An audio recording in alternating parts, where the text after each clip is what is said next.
Well, you missed my talk, Daryl. All right, so we're gonna take a not a break, but it's time for us to do something a little different. We've got a lot of people in this industry that help out a lot, and to recognize folks, we came up with the Industry Service Award, and we're gonna give out this award. It was Henry and I came up with the idea that we needed to recognize people that help out in the industry, and we decided we're going to do it the same way, in that somebody got picked for it, and then that person or the recipient of the award will pick the subsequent awards. Last year it was Brian Sakuma that got it, and he didn't know he was going to get it, and he was sick and didn't show up, and so I wasn't able to give it to him in front of everybody. And then I was going to kind of redo it this year, and he forgot and scheduled an international trip to Japan, so he's not here. But he did select this year's recipient of the Washington Blueberry Industry Service Award. But he's not here, and so I have to do this on his behalf. But he picked it, the person, and I was kind of with him in his thinking of the selection process, and I couldn't have been happier with the way that this went. I'm going to just describe some of this person's career path and a few things about this individual. Who doesn't know that this person doesn't know that they're getting it.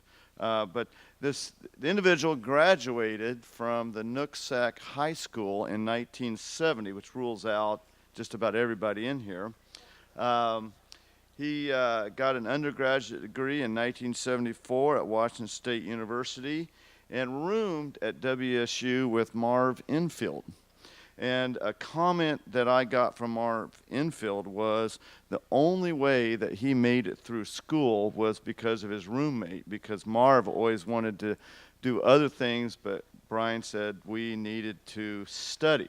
He went on to the University of Wisconsin in Madison, got a master's degree, and something that is pretty interesting, after that, he went to Washington, D.C. and worked for an Environmental Protection Agency, something that I also did out of graduate school, but I lasted longer than he did. But like me, he came to Washington State, and around 79 or 1980, he started as a fieldman with Wolfkill Fertilizer in Linden. Brian Ciesler started at the Whatcom Farmers Co-op in 1982 as a fieldman. He went to work for Tri-Fruit as a production manager, crop advisor, ran the receiving station for Milne Fruit while he was working for Mayberry Pack and Kurt Mayberry Farm and Infield's Farm. And so he was the field man, production manager for 3 large berry growing companies. He went back to the co-op as a fieldman, then came back and worked at Infield Farms and Kurt Mayberry Farms. He retired in 2015, and in a stunning, questionable activity, he moved to the Tri-Cities for retirement. But he moved there with his wife Sandy to be close to his son Matt and daughter-in-law and their 2 granddaughters. But he still could not stop working, and he's been consulting over there and teaching us on the east side how to grow blueberries. I want to point out that during this career path, it's somewhat extraordinary as a fieldman for him to have the outsized role and impact that he had on the berry industry. He made many trips back to Washington, D.C.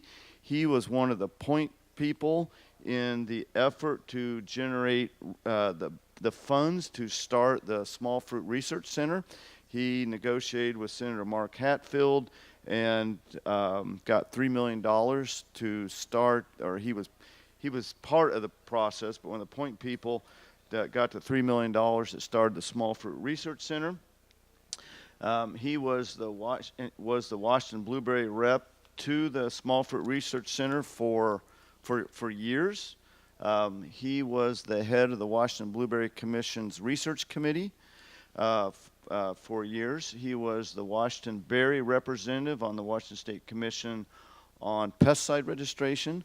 And he, for me, when I got involved in the Blueberry Commission, was the single most knowledgeable person that I knew of when it came to berries.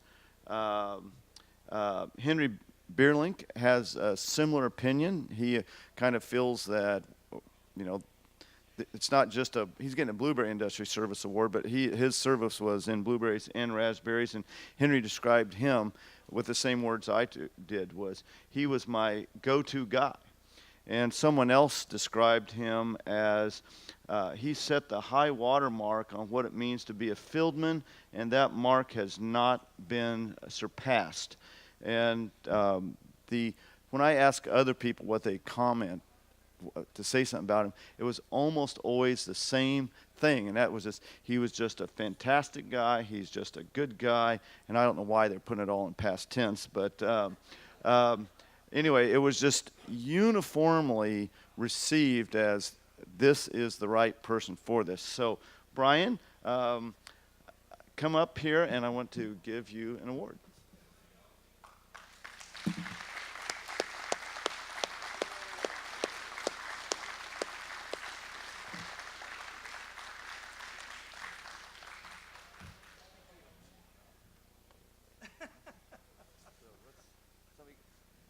I got someone take.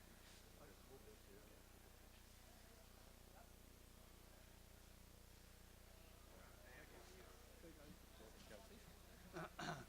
Well, thank you. I'm almost speechless. Very surprised and appreciative. And I know the years went by in blink of an eye. I had a ball. All I'd say about my college days with Marv is some of the stuff we used to do, people get arrested for now.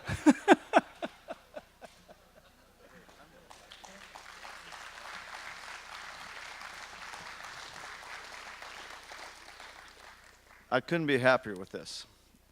The other interesting thing I didn't put in there, but now I just can't keep from saying it, is why is it when I was saying, give me stories from the old days, they all seem to go back to pop machines at WSU? Was that what you were referring to about you'd get arrested for today? Yes? Okay. All right, anyway, that's, anyway, that made me happy. All right, we got one more speaker in